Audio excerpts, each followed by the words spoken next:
और इस तरह से मेरी सुबह की पहली पूजा संपन्न होती है। अब इस पूजा के बाद मैं गायत्री जी की पूजा करती हूँ, जो मैंने 40 दिन तक 3 बार गायत्री चालीसा का पाठ करने का जो संकल्प लिया है, उस संकल्प को मैं पूरा करती।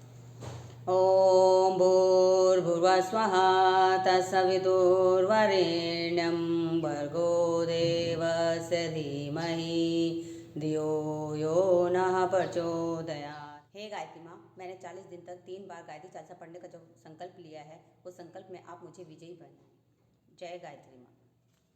दोस्तों, कई बार कुछ प्रश्न हमारे दिमाग में घर कर जाते हैं, क्योंकि जब हम देखते हैं कि कई लोग बहुत सारी पूजा पाठ में अपने आप को लीन रखते हैं, तो कुछ लोगों का मानना है, वो पूछते हैं कि क्या आपको इतनी पूजा पाठ का कोई फ़ायदा हुआ है, या फिर आपको क्या लगता है कि कौन से देवता की पूजा करनी चाहिए, या किस विधि से हमारे देवी देवताओं को हमें प्रसन्न करना चाहिए। तो दोस्तों, जब हम सुबह जल्दी उठकर पूजा करते हैं तो हमें जल्दी जागना पड़ता है, और जल्दी जागने के लिए हमें रात को जल्दी सोना पड़ता है। तो सुबह सुबह जल्दी उठने से हमारे स्वास्थ्य को कई लाभ मिलते हैं। दिन भर ताजगी बनी रहती है, और पूजा करते समय भगवान का ध्यान जब हम लगाते हैं, मंत्रों का जाप का उच्चारण जब हम करते हैं, तो इन कामों के लिए सुबह का समय सबसे अच्छा माना जाता है, क्योंकि वातावरण शांत रहता है। ये समय ध्यान यानी मेडिटेशन के लिए बहुत उत्तम माना जाता है। सुबह फालतू का शोर शराबा भी नहीं होता है, और वातावरण में शुद्धता रहती है। सुबह हमारे दिमाग में इधर उधर के व्यर्थ के विचार भी नहीं आते हैं। भगवान की भक्ति के लिए ज़रूरी है कि मन एकाग्र रहे, ताकि पूरा का पूरा ध्यान पूजा में लगाया जा सके, मंत्रों के जाप उच्चारण में लगाया जा सके। दिन में अशांत मन और बुरे विचारों की वजह से ठीक से पूजा नहीं कर पाते हैं, इसलिए सुबह का समय उत्तम माना जाता है। इसी बात को ध्यान में रखते हुए ब्रह्म मुहूर्त को पूजादि कार्यों के लिए सर्वश्रेष्ठ माना गया है। जब पूजा शांत मन से धैर्य के साथ की जाती है, तो भगवान भक्त की सभी इच्छाओं को पूरा करते हैं। सुबह सुबह ध्यान करने से मानसिक तनाव दूर होता है।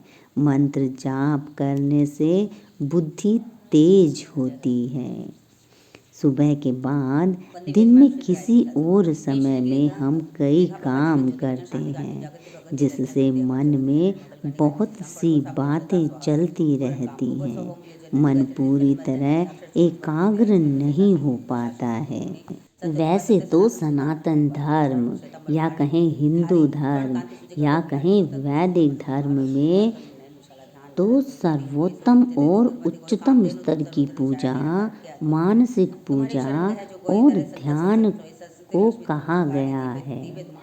जब हमारा मन ईश्वर में एकाकार हो जाए, वो पूजा विधान उत्तम होता है।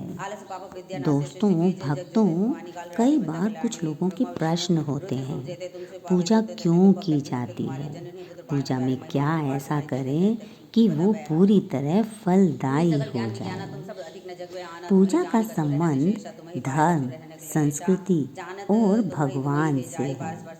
कई धर्मों में पूजा की अनेक और लंबी विधियां हैं, जबकि कई धर्मों में बड़े ही सादे और सरल ढंग से पूजा की जाती है। जिसको जैसा अच्छा लगता है, सब वही उसी तरह से अपना पूजा विधि को बना लेते हैं।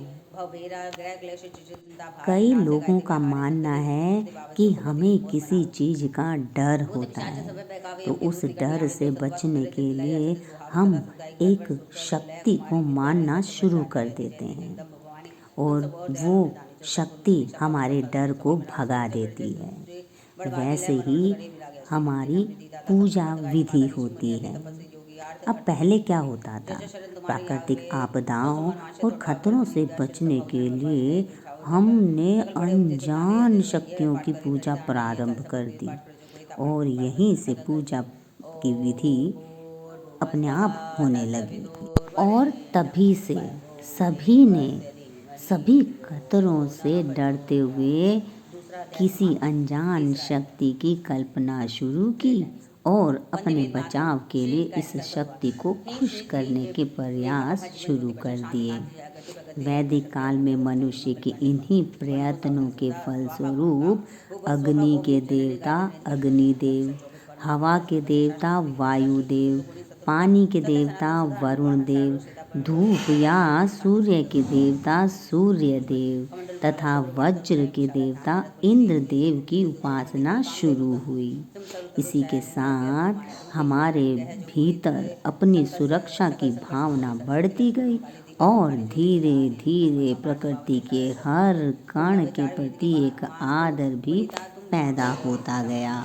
इस काल में पेड़, जमीन, नदियाँ, पहाड़, जानवर, सांप, पक्षी तथा अन्य सभी चीजें आस्था का केंद्र बनती चली गईं और फिर तभी से देवी देवताओं की मान्यता प्रारंभ हो गई और इस समय तक पूजा के लिए भी बहुत सारी विधियां बन चुकी। पूजा की शुरुआत किसी खास देवी या देवता को खुश करने के लिए की गई थी ताकि देवी देवता की पूजा करके उनको खुश किया जा सके और उनका आशीर्वाद प्राप्त किया जा सके, हमारी मनोकामनाओं की पूर्ति हो, परेशानियों से निजात मिले, शादी मान सम्मान में बढ़ोतरी हो, धन संपत्ति तथा अन्य कामनाओं की पूर्ति हेतु देवी देवताओं की पूजा की जाती थी।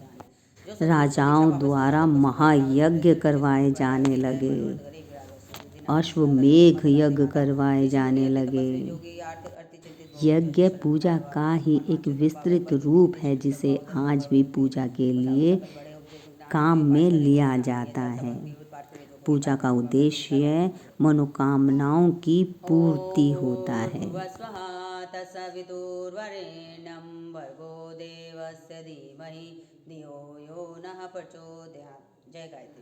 आज मैंने तीनों जो 3 बार मैं गायत्री चालीसा का पाठ जो करती हूँ, आज मैंने तीनों जो हैं अपलोड किए हैं क्योंकि मुझे कुछ लोग बोलते हैं कि मैं एक ही बार का पाठ करती हूँ और 3 बार मैं बताती हूँ, तो मुझे आज ये जो है तीनों पाठ का वीडियो मुझे आज डालना पड़ा। तो मैं सच में 3 बार ही पाठ करती हूँ और भगवान के लिए मुझे झूठ बोलने की ज़रूरत नहीं है। मैं झूठ बोल के तो मैं कुछ भी कर सकती हूँ, तो जिसको मानना है वो माने, जिसको ना माने वो ना माने। जय गायत्री माँ।